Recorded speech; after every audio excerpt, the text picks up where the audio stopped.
په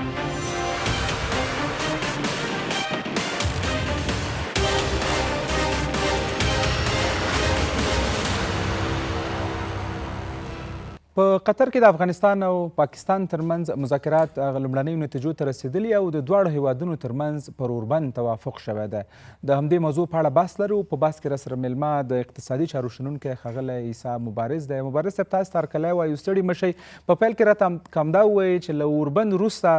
د سپین بولدک، تورخم، خرلاسي او د دغه ډول نورو لارو خلاصېدل څومره اړین او ضروري دي؟ بسم الله الرحمن الرحیم. سلامونه تاسو ته، استاد درانه همکارانو ته، د طلوع تلویزیون ټولو لیدونکو اورېدونکو. لکه څنګه چې موږ تاسو ګورو، د ورځني هغه مصارف یا هغه مصرفونه یا هغه اجناس د پاکستان لوري یا د افغانستان لوري پاکستان خواته ځي، او یا هغه ترانزیټي اموال چې د افغانستان د پاکستان پر بنادر باندې افغانستان ته راواردېږي، نو دغه ټول هغه اقتصادي مشکلات دي چې نن افغانستان پر د سرحدونو په تړلو سره افغانستان سره مشکل لري، او همدارنګه د دې ترڅنګ پاکستان هم همدا ورته مشکل ده. که چیرې دغه مشکلات د دغو ترنګارتیاوو یا د دغو جنګونو په اساس باندې رامنځته کیږي، نو دا به په میلیونونو ډالر هم افغانستان ته او هم پاکستان ته زیانونه رسول کیږي. او د دې ترڅنګ به هغه هیوادونه چې موږ ورسره ترانزیټي لارې لرو یا صادرات واردات لرو، یا همدارنګه پاکستان منځنۍ اسیا ته خپل اموال لېږي یا منځنۍ اسیا پاکستان ته اموال لېږي، په دغو په بندش کې به د دواړو هیوادونو لپاره به یو ډېر غټ مشکل رامنځته شي. لکه څنګه چې موږ تاسو ګورو، لا مشکل هم رامنځته شوی دی. مبارز صاحب، جګړه څومره یو ښه تجربه وه د افغان تجارانو لپاره چې په پاکستان خپله تکیه راکمه او یو بل هیواد ته مخه کړي د صادراتو وارداتو لپاره؟ دا داسې موږ تاسې همیشه دغسې مشکلات سره مواجه سوي. دا نن نه داسې موږ وایو چې نن موږ تاسې له دې مشکل سره مواجه سو، دا بندر نن وتړل سو او اولین ځل داسې موږ داسې مشکل سره مواجه کیږو. خو د جنګونو په اساس باندې بیا دغه مشکل ډېر لوړېږي. د دغه ګراف نظر هغه مشکلات ته لکه څنګه چې پخوا به د یوې ورځې یا یوې اونۍ لپاره به دا تړل کېده، خو بیا د جنګونو په اساس باندې دا کېدلی سي چې هغه مواصلاتي لارې چې افغانستان له پاکستان سره لري، هغه له یو غټ مشکل سره مواجه سي. ګوره، یو دا ده چې دغه ترانسپورټي سیستم ټکنی کېږي. دغه لارې چې جوړې سوي دي، دغه لارې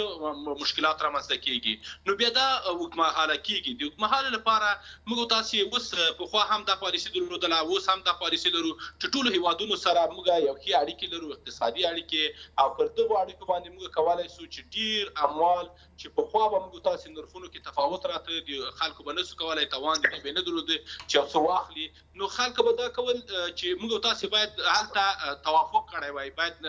نرمښت ته لاس کړی وای. خو اوس د دې لپاره الحمدلله افغانستان ټولو هیوادونو سره خپل څلورو خواو ته ښې اړیکې لري، او په دې اړیکو باندې دوی په دې توانېدلي دي چې هغه اموال چې مخکې پاکستان یا نورو هیوادونو نه به راواردېدل، دا اوس کولی سو چې د خپل همسایه هیوادونو نه راواردېږي، دغه مشکلات حل. مبارز صاحب، ډېره زیاته مننه. د بدیلو لارو خبره وشوه. که د بدیلو لارو مثالونه ذکر کړو، د افغانستان لپاره له پاکستان پرته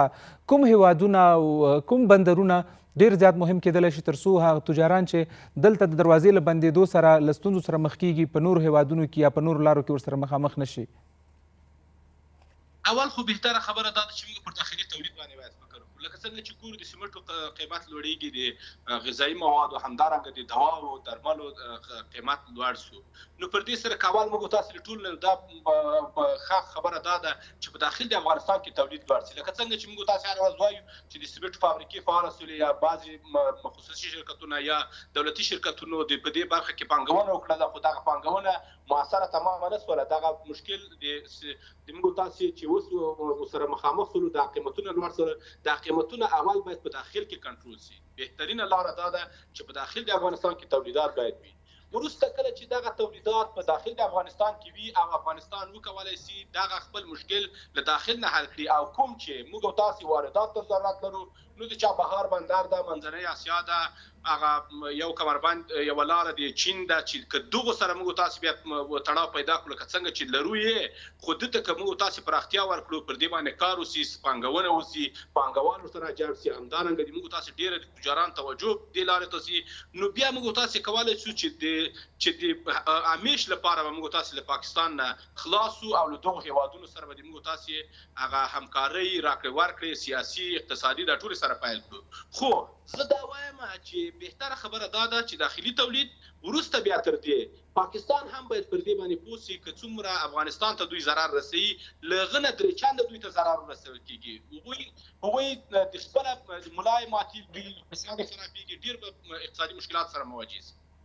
په دوحه کې تقریبا د مذاکراتو لومړی پړاو پای ته ورسېد او دواړو لورو په اوربند باندې توافق کړی ښایي د ډیورنډ فرضي کرښې په اوږدو کې د تورخم بولدک او خرلاسي او نورو لارو پر خلاصېدو هم خبرې اترې سوې وي